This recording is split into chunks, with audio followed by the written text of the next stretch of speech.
Tungsten சுரங்கம் அமைப்பதற்கு எங்கேயாவது குறிப்பிட்டிருக்காரா? எதுவுமே இல்லை, வேற வழி இல்லை. திராவிட முன்னேற்ற கழக அரசு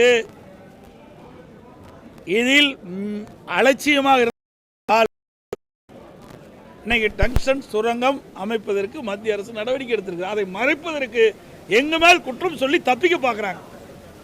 இது இந்திய அளவில் இந்த மசோதா கொண்டு வந்திருக்கிறாங்க, தமிழ்நாட்டுக்கு மட்டும் இல்லை. அப்போ கொண்டு வருகின்ற பொழுது ஒரு பொதுவான கருத்தை எங்களுடைய நாடாளுமன்ற சொல்லியிருக்காரு. இதற்கு முன்பு பார்த்தீங்கன்னா யூபிஏ ஐக்கிய முற்போக்கு கூட்டணி ஆட்சி அமைந்தது. யூபிஏ ஐக்கிய முற்போக்கு கூட்டணி ஆட்சி அமைந்தது. அப்பொழுது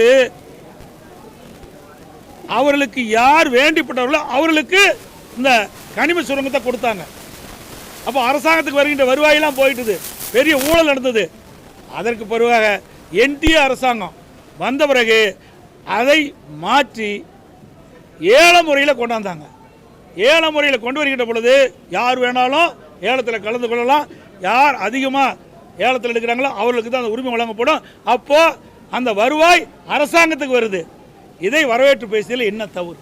மத்திய சுரங்கத்துறை அமைச்சர் அவர்கள் கனிம வள சட்ட திருத்த மசோதாவை கொண்டு வருகின்ற பொழுது அந்த பில்லில் திரு தம்பித்துரை அவர்கள் பேசுகின்றது பேசிய கருத்து ஏல முறை நல்லது என்பதற்காக மாண்புமிகு மத்திய அமைச்சர் கொண்டு வந்த அந்த சட்ட முன்வடிவை மசோதாவை வரவேற்கிறேன்.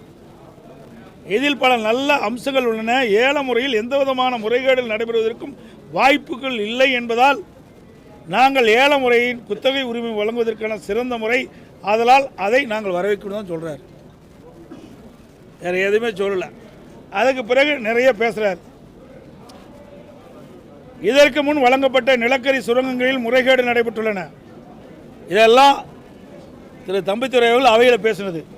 பல வழக்குகள் நிலுவையில் இருக்கின்றன, குறுக்கீடு. பல வழக்குகள் இன்னும் நிலுவையில் உள்ளன, குறுக்கீடு. நான் மத்திய அரசுக்கு கோரிக்கை விடுக்கின்றேன். இதற்கு முன்னுரிமை பெற்றவர்கள் பல்வேறு முறைகேடுகளை செய்துள்ளனர். அவ்வாறு முறைகேடுகள் செய்தார் மீது மத்திய அரசு தேவையான நடவடிக்கை எடுக்க வேண்டும் என்று நம்புகிறேன், குறுக்கீடு. நான் இங்கு மற்றொரு முக்கியமான விஷயத்தை குறிப்பிட விரும்புகின்றேன். தமிழ்நாட்டில் நெய்வேலி லிக்னைட் கார்ப்பரேஷன் உள்ளது, குறுக்கீடு. நேற்று அங்கே என்ன நடக்கிறது என்று நான் கேள்வி எழுப்பினேன். அப்போது அமைச்சர் கூறினார் அதை மதிப்புக்குரிய அமைச்சருக்கு அனுப்பலாம் என்று, குறுக்கீடு. நான் அந்த அமைச்சரிடம் சுரங்கத்தினால் விவசாயிகள் பெரும் பாதிப்புக்கு உள்ளாகியுள்ளார் என்று கூறினேன், குறுக்கீடு. அவர்கள் நிலங்களை காக்க மத்திய அரசு மற்றும் மாநில அரசு விவசாயிகள் கோரிக்கை விடுத்துள்ளார்கள்.